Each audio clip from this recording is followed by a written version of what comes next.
Hello and welcome to the latest Agenda podcast from the Blood Red channel with myself, Matt Addison, alongside my Liverpool.com colleague, Emmet Gates. Liverpool found out their Champions League pathway for the rest of the knockout phase earlier this week, and of course they face Nottingham Forest in the FA Cup quarter-finals later on this weekend. They're already Carabao Cup champions and they're only a point behind Manchester City in the Premier League title race. That much you already knew, but how likely is it that they win each of the three remaining trophies? And by extension, how likely is it that they could win all four? The idea for today's show is to speak through all of that and have a little bit of a chat about Liverpool's chances of the quadruple. So we're going to go through, Emma, each of the three competitions that remain. Obviously, the Carabao Cup is already wrapped up. The next one on the agenda for Liverpool is the FA Cup, so we should probably start with that one. I mean, the first thing that we should probably say, Nottingham Forest, it's not going to be an easy game for Liverpool, but they should have a pretty decent chance of getting to Wembley again and getting into that semi-final. Yeah, I mean, Forest are, by all intents and purposes, are having a good season. But you would imagine Liverpool, even if Jurgen Klopp, experiments a little, and it's kind of what, he puts out the kind of team that we saw, almost like a Carabao Cup-esque side, where it's kind of a mix between fringe players, maybe a couple of youth players, and the regulars. Should be enough to beat Forest, you would imagine, even though it won't be easy. It's a big game for them. I think it's their first quarterfinal in, I don't know, what, 25, 26 years. So, I mean, they will be really up for it. But, I mean, you do believe that Liverpool will progress no matter what kind of side Jurgen Klopp puts out.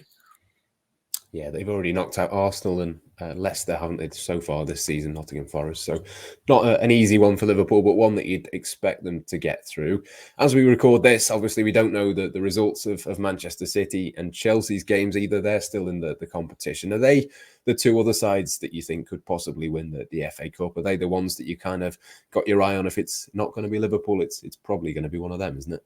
Yeah, I mean, you can't really see any other side outside of those three. They're clearly the top three sides in England, and you could maybe, the only thing that would maybe see one of them knocked out is if they did play a very experimental side, maybe lean more towards youth than the regulars, and maybe there's an upset. You maybe look at Chelsea, say, for example, with all the current movements going on around the club, maybe that bleeds into the players and it kind of affects them, and maybe there's a surprise knockout. But yeah, I mean, if it's not Liverpool, it's going to be Man City, and if it's not Man City, then it's likely to be Chelsea, unless they happen to meet each other. One of the three teams, two of the three are drawn together in the semi-final. You can't look past the three of them, I don't think. Although I would love, if it wasn't Liverpool, I would love a complete outsider to win it. But I mean, we have to be realistic. The chances of that happening are remarkably slim.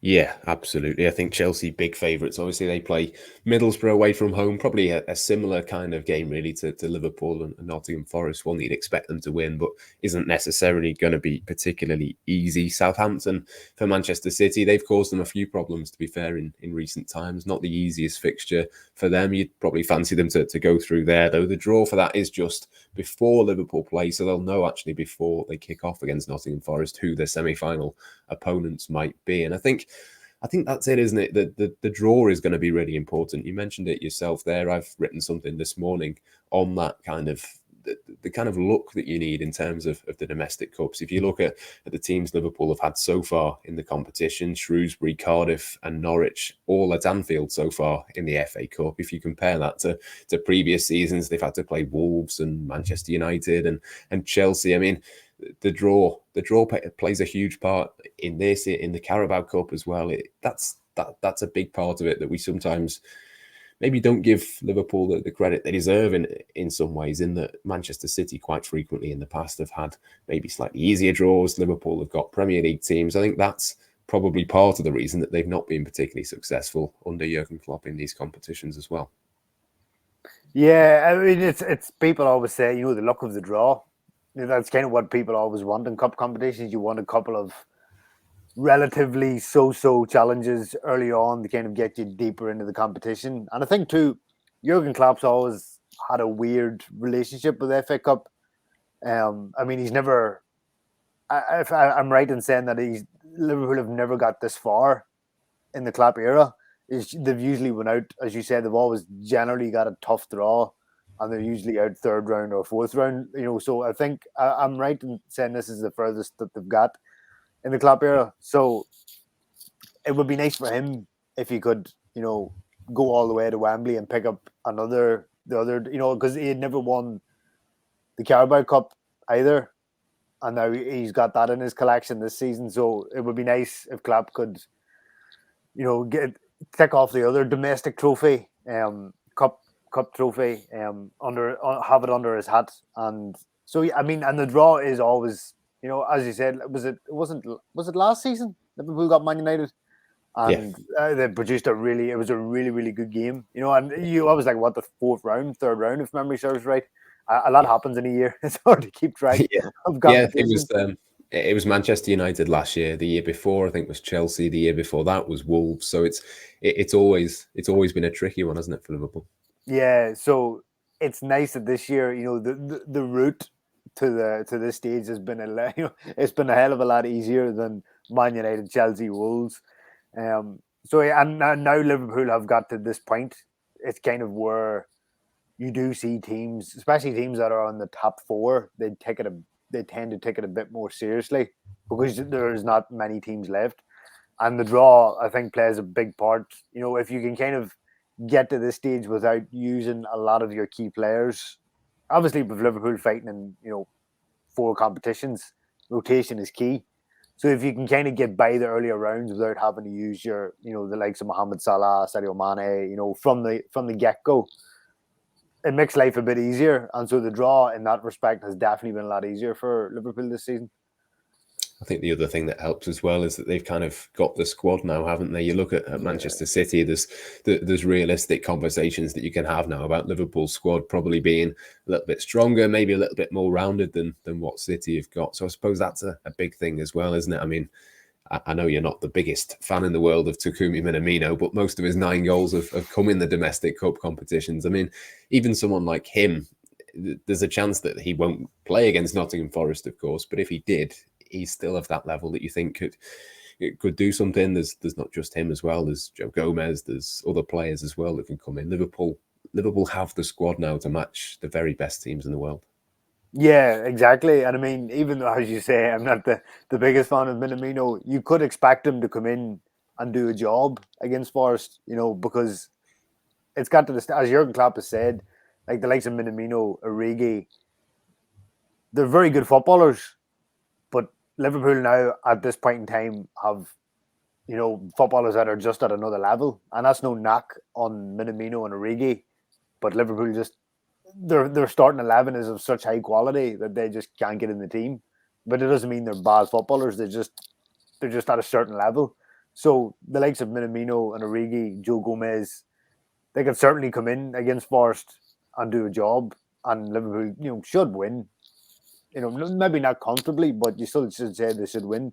And I think that demonstrates the strength of the current Liverpool squad now. And obviously Luis Diaz has come in. And I think finally now the injury problems have eased up, especially in midfield, where, at the beginning of the season, it was never the same midfield twice. There was always someone getting injured and someone coming back and then someone else getting injured.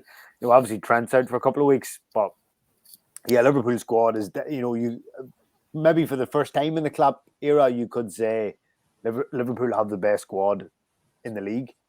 Like, there's Liverpool and City are on a par, and for a lot of times it was never the case. Liverpool had maybe a really good 12 or 13 players, 14 maybe, and then after that you were kind of plugging gaps. Whereas now, if someone goes out, a quality replacement is coming in, and I don't think you could say that too often in the Klopp era. Yeah, there's always 3 or 4, senior, regular, international players that don't get into even the squad now, isn't there, for Liverpool, which I think just about sums the sort of difference up. But the start of the Klopp era, as you were saying there. I mean, they were struggling to fill the bench at all. Forget having anybody to come on and not even and be a part of it. So that's obviously a huge advantage for Liverpool. So I think it's fair to say they are right up there in terms of the favourites for the FA Cup. Then we'll move on to the Champions League, where again they are right up there amongst the favourites. Probably a lot of that again is to do with the draw. I think that the odds on Liverpool winning the competition have shortened since they were drawn to play against Benfica in the next round. I think it's probably the best possible draw that they could have got. Do you think, Emmet? Yeah, I mean, it was either Benfica or Villarreal. With all due respect, that's who anybody in the draw wanted. So to get to Benfica, which it's hard to say who is the better side between Benfica and Villarreal. But I mean, getting either or was always going to be a massive plus, and Liverpool got Benfica. So yeah, and the way, obviously with the semi-final draw also being made, Liverpool basically can plot out their route to Paris, and you couldn't have asked to be in a better side of the draw. You've obviously Man City, Chelsea, and Real Madrid and Atletico on the other side. So it really has. It couldn't have worked out any better for Liverpool. And I mean, Benfica again won't be easy to put out Ajax when a lot of people would have felt that Ajax should have progressed. So I mean, they won't be pushovers either. But it definitely could have been a lot worse for Liverpool. And I'd say Jurgen Klopp would have been dancing yesterday with that draw. Yeah, I think he certainly would have been. The fact that they've avoided Manchester City and Chelsea could be crucial. Let's not get too far ahead of ourselves, but we'd imagine probably Liverpool and Bayern Munich would get through. And I mean, I don't know about you. I do think Bayern are absolutely one of the very best teams in the world, but it's not a tie that you'd look at and think that Liverpool wouldn't maybe slightly edge it. I think Bayern Munich, as I say, are a really, really high level, but it's a semi-final that I'd probably rather play Bayern than probably one of the English teams, to be honest. I'd rather play them than Manchester City or Chelsea from a Liverpool perspective. Yeah, I mean, Bayern aren't a team. They aren't even the team that won the Champions League, less than 2 years ago. Obviously Thiago has come to Liverpool, and a couple of their key players are starting to age. And even though Robert Lewandowski is scoring goals like they're going out of fashion, Bayern just aren't. They just aren't at the level that they were when they won the trophy in 2020. So, from a Liverpool perspective, it's definitely better to be on the side of the draw that they ended up on and getting Bayern than getting, obviously Chelsea or City or even, Atletico or Real would cause Liverpool some problems. You'd still expect Liverpool to beat the two Spanish sides, but I think from what I've seen of Bayern and what I've seen of Real and Atletico, they're kind of.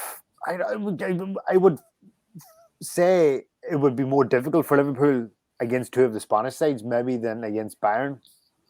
I can't profess to watch a lot of Bayern, this season, but from the bits I have seen, they're just not the side of a couple of years ago. And obviously they haven't really bought many big signings, many big players, since they kind of won the trophy. But obviously Julian Nagelsmann, great coach, maybe a potential Liverpool coach someday.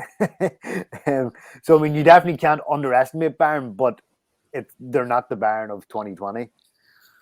Yeah, no, it'd certainly be a challenge. I think it's fair to say they've been a little bit inconsistent. I know they're probably going to go on and win the Bundesliga quite comfortably, but they have been a little bit strange. I think even in the last Champions League round, they struggled against Salzburg in the first leg and then scored 7 past them in the second one. So they can really turn it on when they do that. But yeah, I think it's fair to say certainly that Liverpool are on the right side of the Champions League draw. And that kind of leads nicely on to the Premier League title race as well, because I think that will play some part. I mean, they've avoided the nightmare scenario, certainly a nightmare from my perspective, if Liverpool had to play Manchester City 4 times in 18 days, which they could have done if the Champions League and the FA Cup draws had gone that way. So they've avoided that at the very least. I think that will play a part in the Premier League title race as well. I mean, obviously, Man City in the Champions League have got Atletico Madrid. You'd fancy them to get past them, but that's going to be, at the very least, a more difficult game for City than Liverpool playing Benfica, you'd imagine. Yeah, absolutely. I mean, you always know that with a Diego Simeone side, you're going to have to work for the victory. It is not going to come easy. There's going to be all manner of skullduggery and time wasting, and we kind of joked about it off air about Atletico's tactics against Manchester United in the previous round. So yeah, they're going to work a lot harder over those two legs, and Liverpool will be made to work against Benfica. Again, with all due respect to Benfica, it's just the difference in quality is huge. So yeah, I mean that will affect City obviously with the game on April 10th. It is April 10th, isn't it? Yes. So I mean that is gonna it's in between the two legs, so that's gonna be a tough week for City, and Liverpool. You hope will be a bit more refreshed, going into that big game, and then if Liverpool win, then destiny is in their own hands from that point on. Yeah, absolutely. It does feel like a big one, that, doesn't it? Both teams play Tuesday first in the Champions League and then Wednesday second. So there'll be a 5-day gap. And then I think, a 3-day gap afterwards after that game on the Sunday. I mean, it does all feel a little bit like it's going to come down to that game, doesn't it, at the Etihad Stadium? We're going to go through the fixtures in a second for City and Liverpool and how they match up. But it does kind of feel like whoever wins that game at the Etihad probably will almost certainly go on and win the Premier League title. Yeah, you do kind of feel that it is, basically it's a one-off match to decide the title. Whoever loses will likely, their confidence will take a hit and they may tail off. But in saying that, we sat here at the beginning of January and thought that Liverpool had no chance of getting the title, with 14 points, and now it's reduced to 1. So, I mean, it just shows that Liverpool never give up. And even if maybe the game on April 10th doesn't go their way, as long as Liverpool keep plugging away and keep trying nipping at City's heels, then maybe City might slip up again, because they have done this season, and not against teams that you would necessarily think they would. I think, is it Tottenham twice, Southampton twice, and there was someone else twice that have taken points unexpectedly off City, so they're dropping points to the teams you wouldn't necessarily think that they would drop points to. And, both teams kind of have a difficult running post the big game. So, I mean, even if it wasn't to go Liverpool's way, yes, confidence would take a massive hit, but I wouldn't necessarily rule Liverpool out because City, I think the Champions League has a lot to play with this too, because obviously from a City perspective, the Champions League is the glaring omission from Pep's CV and his time at City, and likely his eggs are going to be more in that basket than maybe the league. So if City advance, maybe they could take their eye off the ball. It's hard to really say, but yeah, I don't think it would be the end of the world if either side lost. And as we've seen, Liverpool have just kept plugging away and they've closed the gap. So, but yeah, you do kind of feel that it will inevitably come down to this one game. If Liverpool win, then all they have to do, I'd say all, as if it's that simple. But literally, they just have to win every single remaining game and they're champions again. So, but yeah, and then even after that, there's Man United still to play. There's Wolves. Actually, funny, both teams kind of have a lot of the same teams still to play. There's definitely 3 or 4. I remember we looked at the fixture list a couple of days ago, and there is 2 or 3 sides that both teams still have to play. Yeah. I can run you through the fixtures now, actually, and we can kind of see where we think there might be drop points potentially. I think for me, just quickly on the Etihad game, I can't see anything other than a draw, to be honest. I think both teams will be both teams will be terrified of losing that game, and that usually only ends up one way. So it does have very kind of 18-19 vibes about it, doesn't it? Both teams pretty much are going to win every game, I think, between now and the end. It's just going to be the odd result here and there. But Manchester City's fixture list, and after the international break, Premier League only, is Burnley, then obviously Liverpool. Then they've got Wolves, Brighton, Watford, Leeds, Newcastle, West Ham and Aston Villa. I mean, Newcastle, West Ham and Aston Villa to finish. Those are 3 games that you'd look at and think are fairly tricky. Obviously, West Ham potentially could be still going for the Champions League spots at those times. Aston Villa, of course, Steven Gerrard, their manager. Yeah, maybe the old Liverpool captain could do a favour one more time to his old side and produce a victory. And I mean, as you alluded to, West Ham could be challenging for a top 4, so they'll have something to play for. Villa are still, Gerard's still looking to improve Villa, and they obviously, because of the Liverpool connection, he's not gonna, put a second string team out, even if Villa have maybe nothing to play for at that stage of the season. Newcastle are improving under Eddie Howe, and Leeds are kind of still fighting for, their survival. So I mean, their fixtures definitely will not be easy in the running, and the more teams that they play with something still to fight for, the harder it will be. So you look at that run of fixtures, you think, yeah, there's no real, obviously City have the quality to beat them all, but they're not going to be rollovers, I don't think. Yeah, no, it's going to be tricky, isn't it? And as you say, for both teams, it's similar kinds of fixtures. A few familiar names among Liverpool fixtures compared to City. So they play Watford, obviously the first game back after the internationals. Manchester City, the big one. Aston Villa, which could be moved potentially for an FA Cup semi-final. Then it's Manchester United midweek. Everton, Newcastle, Spurs, Southampton, and Wolves to finish. So again, a few tricky games in there. You'd fancy Liverpool to win the vast majority of those matches, but I don't know. I've got my eye on maybe Manchester United might nick something, or Wolves would be very difficult, but you'd fancy Liverpool if they had to win on the final day that they'd be able to. I mean, there's no easy games, but I think it's probably fair to say, isn't it, that both teams would be looking at that and thinking they should win.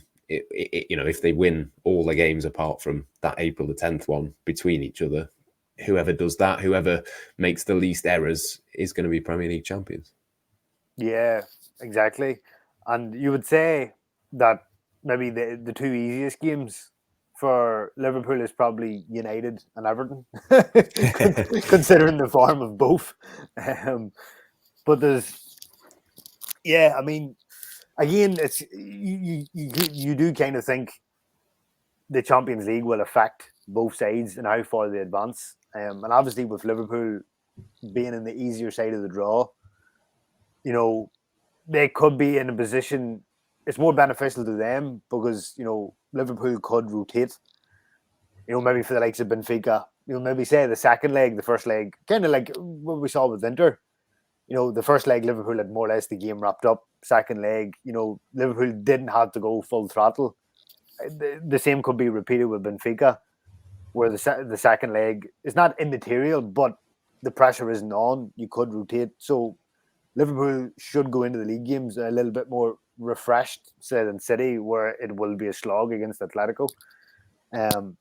So I mean, you look at the fixtures, and again, like City's, there's no really, I joke about the Everton and United games being easy, but I mean, there will be no easy games in that stretch, and they will play a couple of teams. United will still be going for fourth, you'd imagine, with West Ham.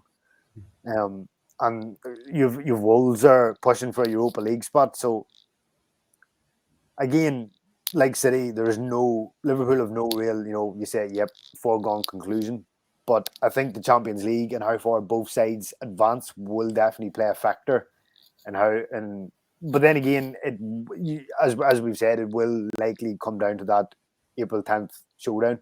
But as you say, if it ends in a draw, then the fixtures, post that game will definitely play a pivotal role, and either the title going to Manchester or Liverpool.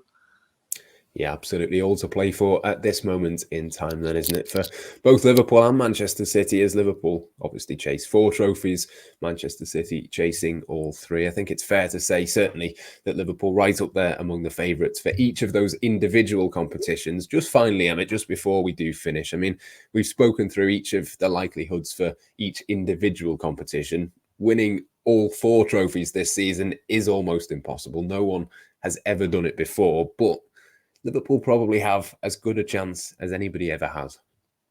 Yeah, I mean, when you look at it, it's not unfathomable for Liverpool to do it.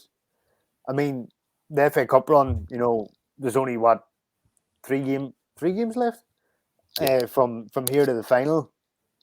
I mean, the Champions League has been, as we talked about, Liverpool are on the better side. So, I mean, you could map out Liverpool's route to the final there. If they do beat Man City in that big game, it's not straightforward. But as you say, when you look at it, it is definitely possible. And with, as we talked about, with Liverpool's squad, the depth, maybe there's some bias here, of course, but I don't see why it can't happen. You know, obviously you can lose a one-off game in the FA Cup, and you know anything can happen in 90 minutes of football, and you're out. A two-legged affair like the Champions League, it's a bit more under your control. You know, if you maybe don't play well in the first leg, you can always make amends in the second leg. You get a second bite of the cherry. And in terms of the Premier League, should they win against City, then you would likely say the title is Liverpool. So I mean, the quadruple is definitely possible. At the very least, a treble is very possible, I believe. Yeah, it's certainly an exciting time, isn't it, for Liverpool fans? But I think that'll just about do us for this edition of the show. After Watford, Benfica, Man City, Benfica, maybe an FA Cup semi-final, possibly, if not, a trip to Steven Gerrard's Aston Villa, Manchester United midweek under the lights, Everton, a potential Champions League semi-final, and then the final 4 games of the Premier League season. It's some fixture list, and we will, of course, be across it every step of the way. Make sure to subscribe. Keep checking out the content on the websites, liverpool.com and the Liverpool Echo. Plenty more podcasts and all of the YouTube coming your way as well. But for now, that's all we've got time for on the latest Agenda podcast. It's goodbye for now.